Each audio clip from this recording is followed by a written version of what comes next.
5 years ago, Jake sold his PlayStation, bought a second monitor, and announced he was officially a day trader. His plan? Turn $10,000 into $1 million. His best friend Max heard that, laughed, put his own 10 grand into a boring index fund, and went to get coffee. That coffee got more attention than Max's portfolio ever did. So we ran the tape. 5 full years, both starting with $10,000. By the end of this video, one of them is up huge, and one of them is explaining losses at Thanksgiving. Let's start the clock. Year 1? Honestly, Jake looked like a genius. He caught a hot streak in month 2, up 23%, screenshots everywhere. Meanwhile, Max's index fund did what it always does, crept up slowly, like paint drying, profitable paint. But here's the thing, nobody screenshots. February. Jake gave back half his gains in 1 week. 1. By December, Jake's up 9%. The market? Up 11. All that clicking, all those alerts, all that adrenaline, to lose to a guy who checked his phone twice all year. And Jake said the 4 words every trader says, "I'm still learning, bro." Now, year 2 is where the math gets sneaky. Because day trading has 3 invisible opponents. 1.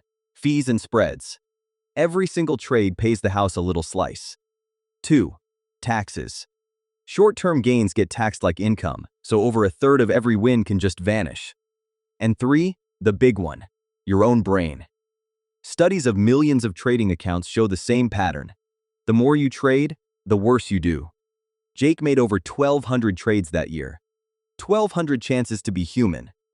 Max made 12 automatic deposits. That's it. That's the whole strategy. And the scoreboard was about to get ugly. Then year 3 happened. The market dropped 18% in 2 months. Everybody lost money. But this is where the story flips. Jake panicked, sold everything near the bottom, and sat in cash waiting for clarity. Max did absolutely nothing.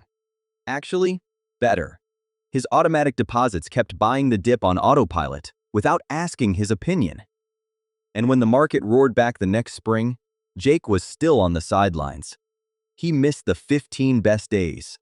Here's the stat that should be tattooed somewhere. Miss just the 10 best days in a decade, and you cut your returns roughly in half. Ouch.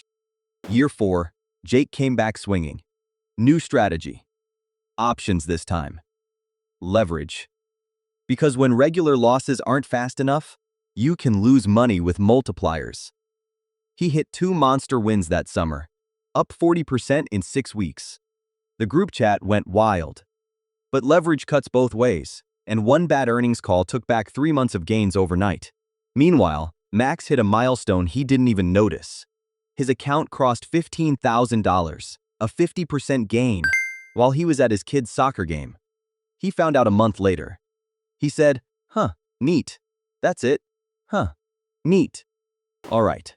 5 years. Final scoreboard, drum roll.